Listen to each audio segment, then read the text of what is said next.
Ada seorang penulis besar di Mesir, almarhum Abdul Qadir Audah, menyatakan problema umat kita adalah agama ini al-Islam baina jahli abnaihi wa ajzi ulamaihi.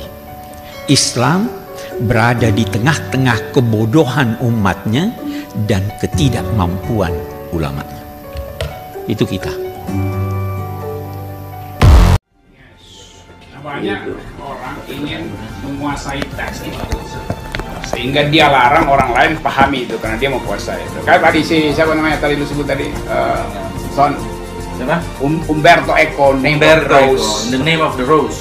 Itu Bible itu di abad-abad 14-15 disembunyikan di bawah tanah. Iya.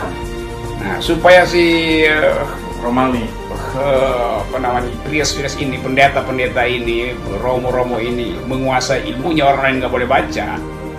Dia bikin teknik tuh. Kalau lu, jadi Bible-nya itu atau teks-teks suci itu, kan kita biasanya pakai ludah kan buat buka halaman. Mati dia. Di ujungnya itu dia taruh racun. Jadi kalau lu asal begini mati, jadi Mati. ketahuan dia mati. Nah itu kemudian dibikin cerita bahwa itu gara-gara tidak suci, padahal sengaja diracun. Bacanya. itu dibikin ada filmnya. Ada filmnya. Sean Connery. Ya, Name of the Rose. The Name of the Rose. Umberto. Dari novelnya Umberto Eco. Karena 10.000 tahun lalu kayaknya belum ada orang Arab. Masih Israel waktu itu. Iya, nggak mungkin dia bisa merancang kata-kata begini. Jadi rasanya ini orang Israel. Bahasa Inggrisnya? A man who knows not, but knows that he knows not, is a simple man. Teach him. Perintahnya teach him, guide him. A man who knows not and knows not that he knows not is a fool. A man who knows not but knows that he knows not is a simple man. Yang ketiga. Teach him. Kedua. Yang kedua. Nah, yang ketiga ini Ahmad Dhani, Rocky Gerung, gue semua masuk sini. Yeah. A man who knows but knows not that he knows is asleep. Awake him. Awake him. Artinya kalau dia bilang lu belum tahu full potential lu kira pokoknya gue pinter berpikir here. Belum tentu, mungkin lebih dari itu. Lu asleep, mesti dibangunin. Untuk mencapai a man who knows and knows that he knows is a wise man, follow him. Ini diketemukan Nono Makarim pada tahun 1983 di Harvard. Di dalam buku itu dia kasih tahu ini adalah wisdom tentang 4 ciri manusia yang belum bisa dibantah sampai sekarang. Nah, Rasanya mana? Nanti lo pakai di acara itu. Yang pertama yang a fool itu tadi siapa itu? Ya. Jangan dong, kita nggak boleh kemudian menganalisa dari situ. Tidak, ini prinsip ini aja pegang. Dan kalian semua karena berbakat, kalian masuk nomor 3. Jangan kira kalian udah wise, kalian belum tahu full potential kalian harus dibangunkan. Oke. Enggak, tadi itu kita membahas dari mana ini kalimat yang tersebut 10.000 tahun yang lalu ini. Oh ya, ini kata Harvard, ini satu wisdom di padang pasir yang sudah nggak tahu lagi puluhan ribu tahun. Anonim ya. Iya, sudah menjadi. Soalnya tadi diklaim sama Fahri Hamzah di sini tadi itu yang memperkenalkan, bukan menemukan kali ya Bang Rocky ya. Memperkenalkan kali ya. Ada bahasa Arabnya. Al-Ghazali. Al-Ghazali mengulang saja wisdom Ya. itu. Wisdom itu sebelum Islam, Ya. barangkali sebelum agama Yahudi dan sebelum Kristen, sebelumnya. Tapi kalau lihat ada orang Arab duduk terus sila, dia makan minum kopi di tenda, terus dia ngeliat orang, terus dia bilang, ada ini malun. Dari situ dia bilang, a man who knows not and knows not and he knows not. Orang bodoh dan tidak tahu dirinya bodoh, bahasa Indonesia ya, orang pandir. Orang pandir. Jauhi orang pandir itu. Karena udah bodoh dia nggak tahu dia bodoh. Sementara lu mengagumi kakek gue, itu kakek gue loh. Al-Qadri, nama gue itu datangnya dari Abdul Qadri Jalan, yaitu main. Saya turunan ke-33 dia. Tapi yang saya mau bilang, lu mestinya menghiraukan orang namanya Sahabatai Sevi. Ada tuh bukunya. Itu adalah mesianya Yahudi yang paling top. Paling top. Dan terakhir dalam hidupnya masuk Islam. Lo tahu dia Dari punya bukunya dulu. Lo tahu dia punya fatwa. Hanya dengan memeluk agama Islam yang dianggap sudah dia bandingkan dengan Taurat itu equal, kita bisa kembali ke tanah yang dijanjikan, to the promised land, and we will be accepted by them because we are Jewish and Muslim. And then baru kita bisa mempersatukan dunia. Loh, dia hebat sekali. Gue setuju sama dia. Kalau dia waktu itu bawa orang-orang Yahudi pulang di waktu itu di bawah pimpinan dia, mungkin orang Palestina terima karena dia Islam.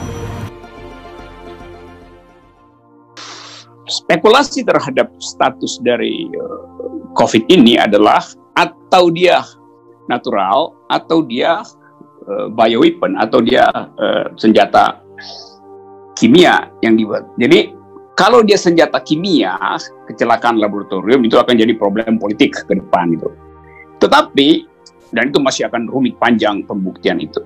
Tetapi kalau kita anggap bahwa COVID ini adalah natural, maka satu-satunya keterangan yang masuk akal bagi saya adalah bahwa si COVID ini dia bukan virus. COVID ini justru antibodi bumi untuk menghalau virus yang namanya manusia.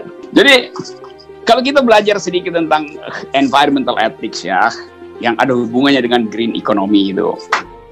Kalau virus ini adalah antibodi bumi untuk menghalau virus yang namanya manusia, maka ekonomi juga harus berubah berdasarkan pola itu. Karena dianggap perilaku manusia ini sudah bersifat menginfeksi bumi itu dengan industri, dengan sistem akumulasi. Nah, karena itu orang berpikir untuk kembalikan pada green economy itu. Ini satu pikiran. Jadi orang balik pada ekonomi yang berbasis pada perlindungan lingkungan. Di suatu negeri nan jauh di sana, hiduplah sebuah suku primitif yang tidak mengenal peradaban modern. Semua anggota masyarakat suku tersebut hidup berdampingan secara damai, aman, dan sentosa.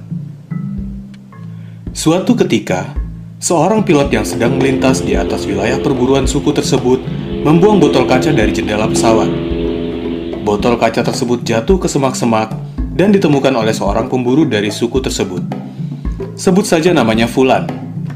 Fulan yang tidak pernah melihat botol kaca sebelumnya kebingungan, menganggap botol tersebut adalah hadiah misterius dari dewa di langit, dan membawa pulang botol kaca tersebut ke kampungnya. Ternyata, botol kaca tadi punya banyak kegunaan di kalangan masyarakat. Masalah mulai muncul saat semua orang membutuhkan botol tersebut untuk kepentingannya masing-masing. Orang-orang saling berebut yang menyebabkan mulai munculnya rasa iri, benci, marah, bahkan hingga timbul kekerasan. Fulan yang melihat bahwa botol ini hanya membuat masyarakat ribut, akhirnya marah kepada dewa, mempertanyakan kenapa dewa di langit memberi hadiah yang membuat kekacauan di masyarakat. Akhirnya, Fulan pun membuang botol yang dikiranya hadiah dari langit tadi jauh-jauh.